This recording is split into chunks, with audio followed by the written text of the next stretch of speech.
It's hard to get out of politics in general because where there's humans, there are politics. But if the culture is really built on a politic of performance, at least you can go back on that and there's objective data. Stephanie Morose asked, how can I succeed in my position at work when everyone above me are morons?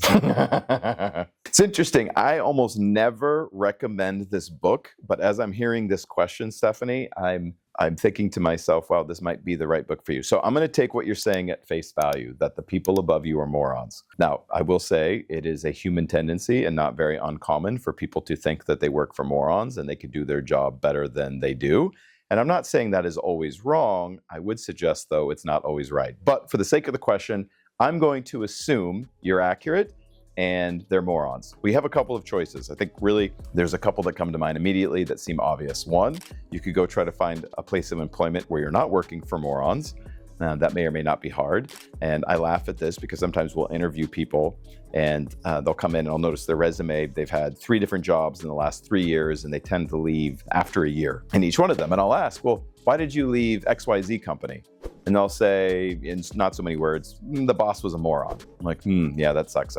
It's not fun working for somebody that's incompetent. I totally understand that. Okay, and then you went on to ABC company. Yes, and you were there for about a year. Yes, and why did you leave that one?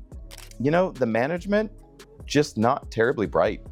Okay, so ABC company, and I get that. I could totally understand that. The management company wasn't terribly bright, and it's not fun to work for somebody that isn't bright. I hear you. Third company. Oh, you worked for Susie Q company. Yeah, over the last year. And that's, you're looking to jump from there now. Yeah, well, what's wrong with Susie Q company? Susie Q is a total bitch, and she's not very competent. Huh. Well, now I have 3 examples in which the person has an assessment of the other. What's the chances, or I would ask, what is the commonality that all 3 companies have in common? And if they're totally unaware, and many people are, they would say that they're all poorly managed companies.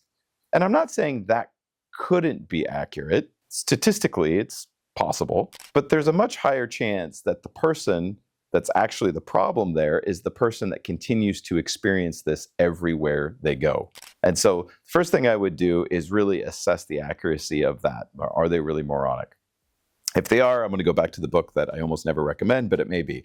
Assuming you're like, no, I love my job, I love my company, these morons I work with drive me nuts, I would really have a lot of questions about, why you're staying there. If it really is that great, why are you putting up with this? And assuming that's true, then I would read the book. And here it is. I almost never recommend it because I don't like it for a lot of reasons, but I would read the book 48 Laws of Power. And the reason is because Robert Greene did a really good job of learning how to navigate through the human experience with lots of egos and power struggles and learn to understand how to navigate through these people, especially if you need to get through them to get to the next level and you really aren't interested in going somewhere else. And so it could be a great book. Now, the reason I don't always like 48 Laws of Power, and Robert Greene has said this, I've listened to him enough podcasts to know that I feel comfortable saying this. He's not saying to behave and act like this. One of the things he's unpacking, as much as understanding how other human beings show up. So some of it feels really gross to me, and it isn't behaviors that I would use, but that doesn't mean you shouldn't be aware that other people do show up that way, right? There's an old verse, I think it's in Matthew 5, in the New Testament that says, be as wise as a serpent and as peaceful as a dove. And one of the ways that I've always read that one is just because I'm not going to act that way doesn't mean I'm going to pretend other people don't act that way. And it gives you a little bit of wisdom of how to navigate through those kinds of situations. But I first assess, are they really moronic or am I just frustrated? And then if you're in a situation where there's some kind of political dynamic where they don't really care about performance, that's why I love working in performance environments. If performance is the politic, it's still politics, but it's the best political system we have, in my opinion, right? It's hard to get out of politics in general because where there's humans, there are politics. But if the culture is really built on a politic of performance, at least you can go back on that and there's objective data. Where it gets really hopeless is where you have companies that don't prioritize end result or production over nepotism or relationships, and they're not being driven by the highest performance, but by a whole other set of relational dynamics. If the relationship dynamic is really built around performance, at least you can step up there. So be so good you can't be ignored would be my mantra, and I'm going to get a result that works for them, not against them, and try to navigate through them. If you enjoyed this video on relationships, you can check out more content like it in my playlist right here.